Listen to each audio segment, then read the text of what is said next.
Hello and welcome back to another episode of the Mindful Mezzo.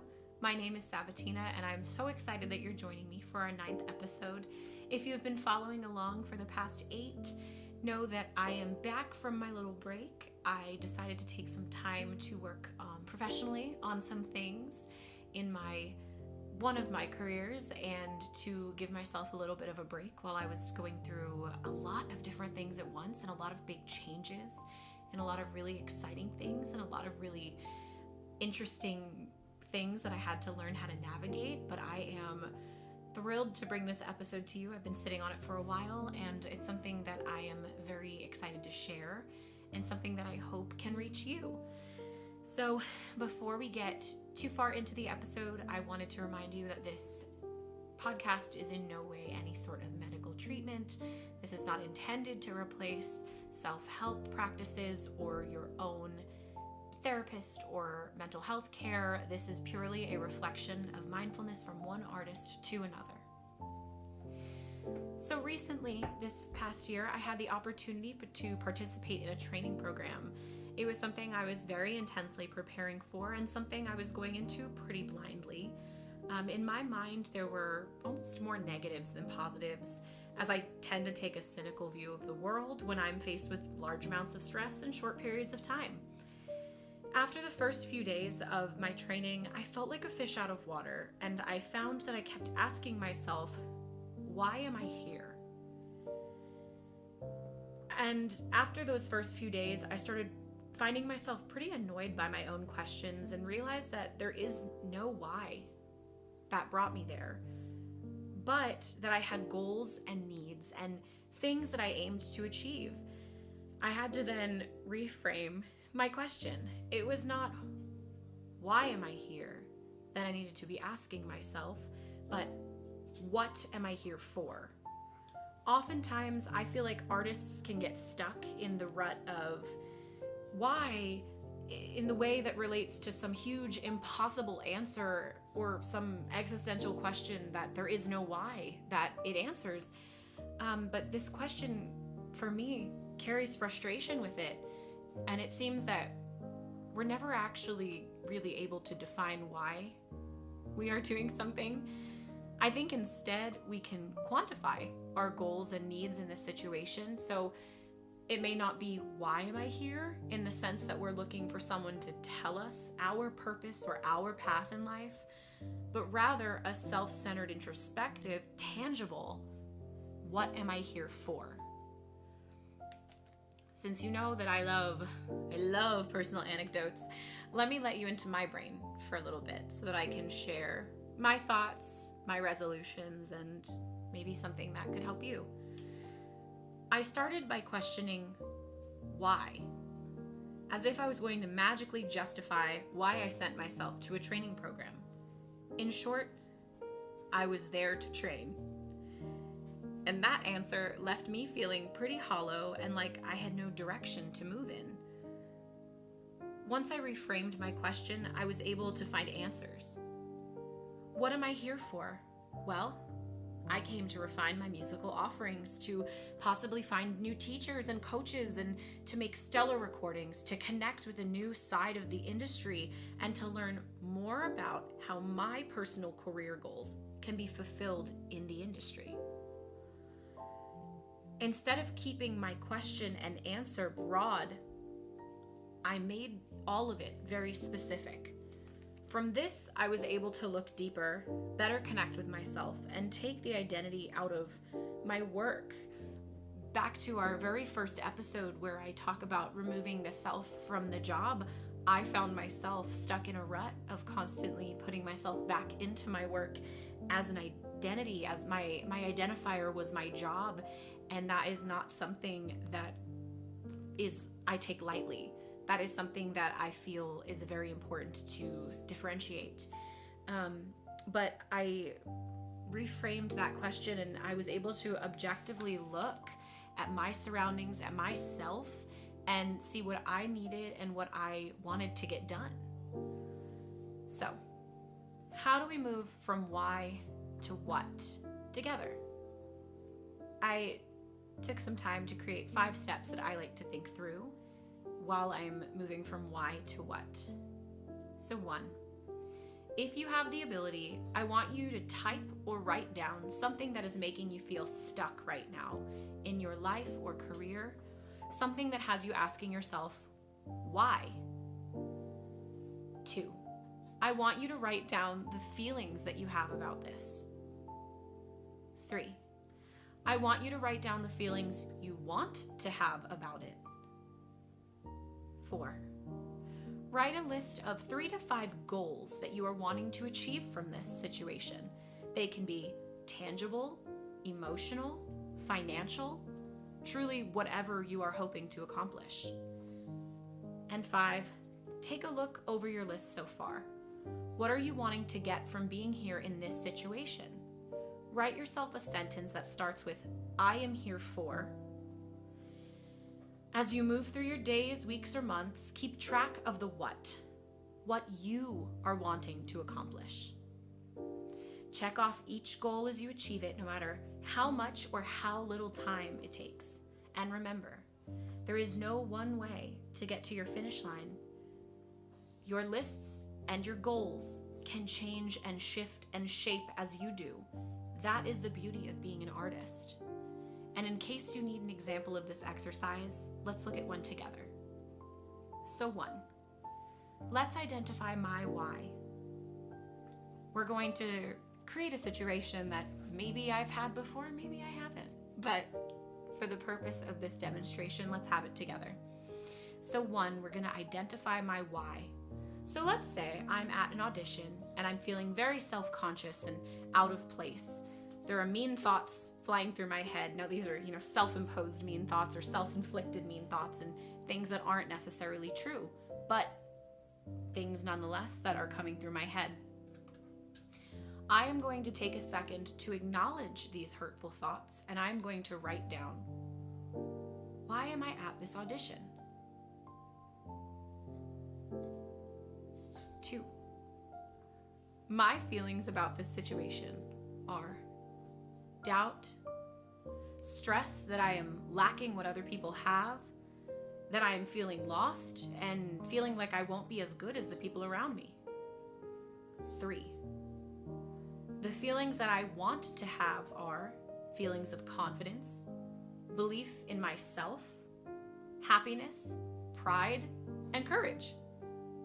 4, what are 3 to 5 goals that I want to achieve from this audition? 1, I want to get a job. 2, I want to sing my favorite songs. 3, I want to show off my hard work. 4, I want to show up for myself. And 5, I want to make new connections.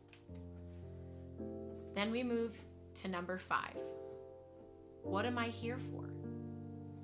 I am here to do my best. All of my goals can be summarized into this one sentence.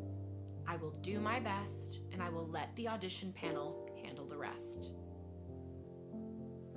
At the end of the day, it's not about being perfect in hard situations. It's about how we talk to ourselves when faced with adversity. Please give yourself the space to have big feelings and have kindness in your heart and mind when you take them on internally.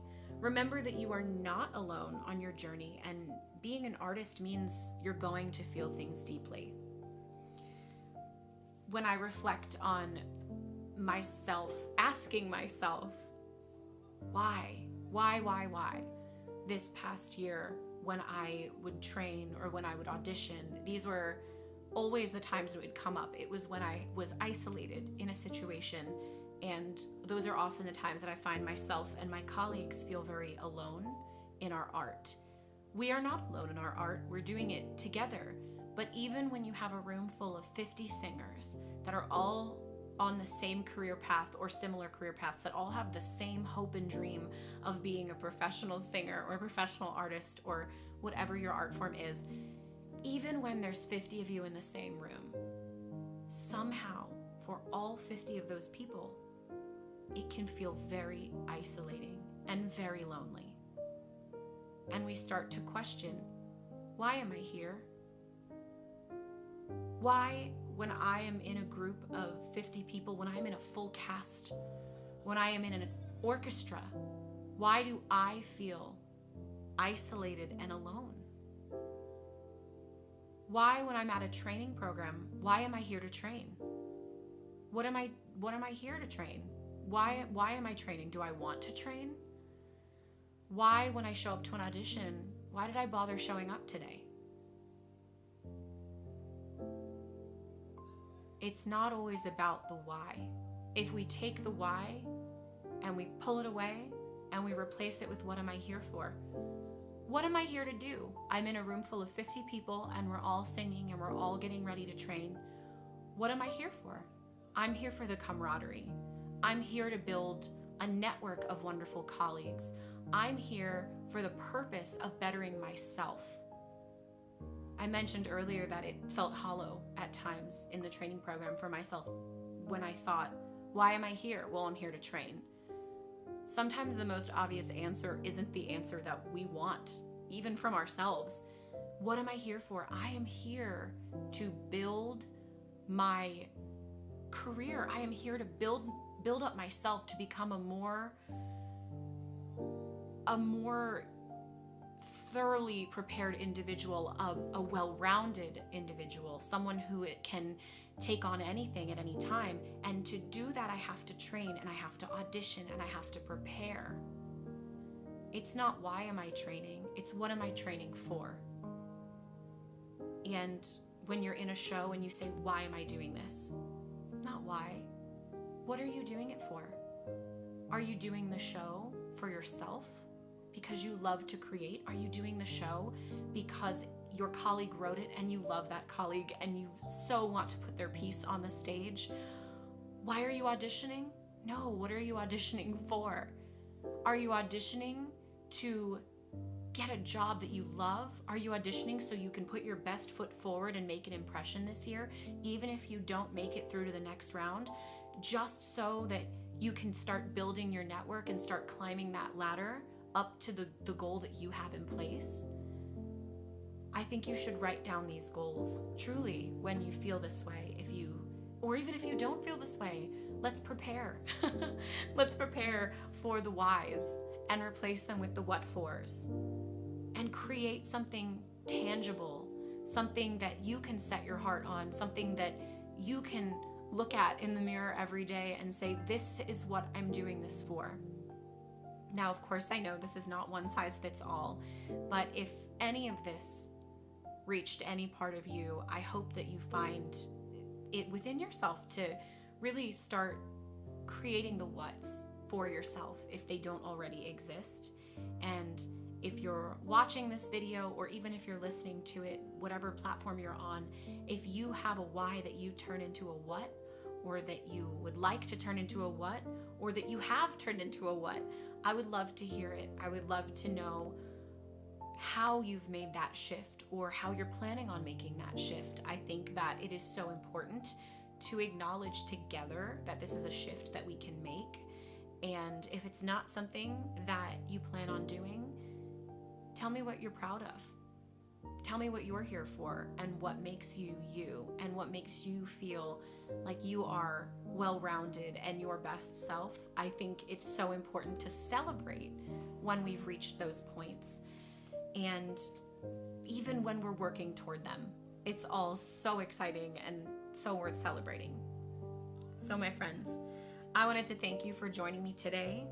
Before we go, of course, let's breathe in 5s together. So if you don't know what we're going to do, we're going to breathe in for 5, hold for 5, breathe out for 5, hold for 5. Please make sure not to do this if you're driving or operating any heavy machinery, or in any circumstance where you shouldn't be doing this. And if you would like to join me in this, find a comfortable place, sitting, standing, sleeping, wherever, and get ready to breathe in with me. Here we go.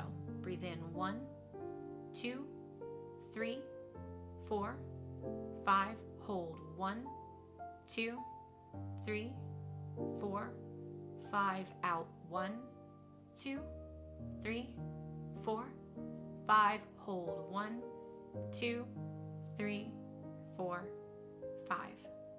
Feel free to pause and do that as many times as you need. Remember, you're doing a great job. Even if it doesn't always feel like it, I promise you, you are. And I'm so excited that you joined me on this journey. For our new friends and new followers who have found us here at the Mindful Mezzo, I am thrilled. Welcome. And if you have any topics that you want addressed or any questions that are just lingering in your head, please feel free to leave them below. And I will, of course, answer them or create an episode around that. And I am so excited that you're here.